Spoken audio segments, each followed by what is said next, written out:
Today we have with us Dr. Anders Henriksen, an expert in the field of microbiology and probiotic science. Okay, so he will share with us his insights on microflora and probiotics today. Good afternoon, Dr. Henriksen. So, Afternoon. how long have you been studying microbiology and probiotics? Oh, that's for many years now. My PhD in 1993. So many years. That's for all that time. So the PhD was in gastrointestinal microbiology, and have been working with probiotics ever since. Okay, right. Okay, so what exactly is the gut microflora? So, are there actually good and bad bacteria in the gut? Yeah, so the gut microflora, or the gut microbiome, as it's also called, it's a very large number of microorganisms. So we have some 500 different species colonizing the gastrointestinal tract, and a very large number of individual cells as well. So up to 10 to the 14 cells in the large intestine alone. So this is actually 10 times as many cells as we carry around as humans, as human hosts for these microbiome. And yes, we have good. Some of them can be characterized as good, and some others as bad. They affect us in many different ways, of course. One of the most important functions is to serve as or to provide colonization resistance. So this is a mechanism by which these organisms prevent an invading pathogen from colonizing, establishing, and causing an infection. They also contribute to our immunity, making sure that immunity is shaped in the best possible way, and that's typically happen in our younger years. So in young children, we see that up to when they are about 2 years of age. They contribute to digestion of food, so many of these enzymes they produce when they're metabolically active in the gastrointestinal tract can be used to digest complex carbohydrates such as fiber, and more simple carbohydrates as well, such as lactose, which many of us are sensitive to. We also know that the gut microflora may influence the risk of developing chronic disease, such as diabetes and obesity. Whereas many of these microorganisms are beneficial to our health, we also have, of course, organisms that are bad or that may cause infections. So they may cause infections in the gastrointestinal tract, and they may also cross the mucosa, entering the systemic circulation, and may cause infections, bacteremia and endocarditis, for instance, if they end up in the wrong places in the body. So the gut microflora is like a big community of the good and not so good bacteria living together. And what they actually do does affect our health directly. Then what are the factors that could potentially disrupt the gut microflora? Yeah, so there are many different factors that will determine the composition of the microflora. So we know that the diet is an important factor. We know, for instance, that people that are consuming an animal protein-based diet, for instance, have a very different composition of its microflora compared to those who are consuming a plant protein-based diet. So the diet is an important factor, but things like stress, lifestyle factors, smoking, alcohol, certain medications may also have an effect on the composition and disrupt this balanced gut microbiome or microflora that we have. One of the most profound disruptions are caused by antibiotics. So antibiotic treatment often lead to discomforts such as bloating, abdominal pain, and diarrhea. So antibiotic-associated diarrhea, for instance. And this may lead to quite severe conditions where we get overgrowth of pathogens and erosion of the gut mucosa, leading to translocation of microorganisms to other parts of the body and so forth. So there are a number of different things that can disrupt the balance of the gut microflora. And among those, the antibiotics are the most serious. Okay, so it's like when there's not enough of the good guys, the bad guys take over and make troubles in the body. Okay. Yes. So this is where the probiotics come into picture. Yeah. Okay, based on current research, what are the proven benefits of probiotics on human health? Yeah, there's so many different clinical studies that have been completed in recent years, and a wide range of benefits have been described following these studies.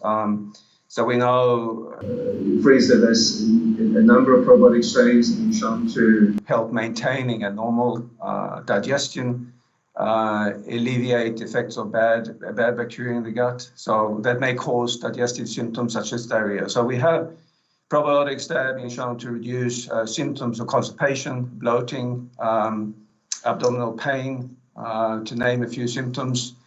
We have probiotics that have been shown to improve the immune system or modulate the immune system in different ways. So we have probiotic strains that have been shown to enhance the innate immunity. So this is a part of the immune system that tend to deteriorate by age. To strengthen that part of the immunity. We have probiotic strains that have been shown to balance the immunity, so the Th1, Th2 cell balance that's involved in allergic response, so to mediate an allergic response.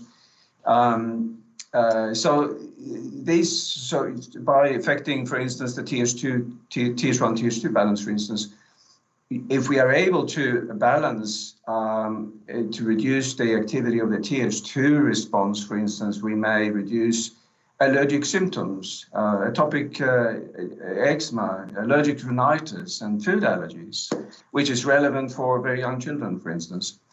So I think there is such a good opportunities, many good opportunities to really make a difference with these type of probiotics for the general population as well as infants and for their mothers. So several good opportunities on the basis of the clinical work that's been conducted over the years. Great. So do all probiotics actually work in the same way? No, so there's so many different probiotic species used as probiotics today. Most of these are lactic acid bacteria. So that's what they have in common. But other than that, they're often very, very different. So different physiology, different genetic makeup. So different probiotic strains may have very different probiotics and work in different way as a result. And if we, for instance, look at the effect of a Lactobacillus acidophilus strain, if we look at that Lactobacillus acidophilus NCFM, for instance, if we have a clinical study in which this particular strain has been used and been shown to deliver some health benefits, if we would use a different acidophilus strain, we may in fact get a very different results. So different strains may have very different properties and act in very different ways. Okay, great. And so what are the criteria that you would look for in a quality probiotic product? What makes a product great is very much depending on the strain that's being used in the product. So to a great extent is the benefits are driven by the probiotic strains used. So it's important that the strains used in the product are well characterized and come with some desirable properties. So they need to, first of all, be well characterized genetically to ensure that the strain that we are using have been properly characterized. It's generally accepted that the strain needs to survive passage through the acidic stomach. To be able to express some benefits further down in the gastrointestinal tract, they also need to survive in the delivery vehicle, so in the sachet or in the capsule or whatever delivery vehicle they are being used in. And of course, they need to be tested in clinical trials. So then there should be some clinical documentation or scientific papers that describes the outcome of clinical studies, describing benefits as a result of clinical studies. So that's really what make a good probiotic product. Yeah, these are indeed very good information to share with us. So, why would you consider DuPont as one of the world leaders in probiotic science? Yeah, so at DuPont, we have a long history of developing and supplying good probiotic strains that have been selected for their very interesting properties and for health benefits. So these strains are really the result of decades worth of scientific research described in over 600 scientific papers over the years. Also, probiotic strains are produced in state-of-the-art production facilities in the United States and in Europe. And here they are produced in line with the highest quality standards. So there are a number of different reasons for this. So, when it comes to probiotic, which are actually living organisms, knowing that they come from DuPont give us the confidence on their safety and quality. So, Springs Pharma is working with DuPont to launch 2 functional food products called Happy Me and B and Happy Pro. What do you like about these 2 products? Yeah, what I like with this product is in fact the strains that are being used in the products. So the products contain some very well documented probiotic strains, supported by results from published clinical studies that describe the outcome of clinical studies. Health benefits to the general population as well as to mothers and during and after pregnancy, as well as to infants and older children. So these products should give opportunities to bring health benefits to people of all ages, including the youngest to the most vulnerable part of the population, to older people as well. So I think if I can just highlight some of the most interesting strains that have been used in this product, we have, for instance, the Bifidobacterium lactis HN019, which has been used in studies and demonstrated to boost these innate immunities that I mentioned before. This strain has also been shown to reduce the prevalence of fever and diarrhea in kids, according to a study that was published recently. And that is also a property that we see in one of the other strains, the Lactobacillus paracasei LPC 37, that's used in one of these products. This is a strain that's been used in studies on subjects with respiratory infections. So there are data supporting that these strains reduce the prevalence of cold and flu in children and also the intake of medication. And this is a study that was published back in a few years ago now in a journal of pediatrics, which is read by most of all pediatricians. If I can just mention one more strain, it would be the Lactobacillus rhamnosus HN001. This is a very interesting strain because it's been used in trials investigating effect on allergies. And it's been shown to reduce the prevalence of atopic eczema, for instance, dermatitis, which is very prevalent in very young children. Been shown to reduce the prevalence by up to 50%. And not only allergies in the very young, but also as the kids are growing up. You see a significant reduction in the prevalence of things like hay fever in adolescents. So some very interesting strains, which I think make these products quite unique. Great. Thank you very much for sharing your insights on the microflora and probiotic science with us today. And we look forward to actually hearing more research updates from you in near future, Dr. Hendrickson. Thank you. Thank you. Thank you.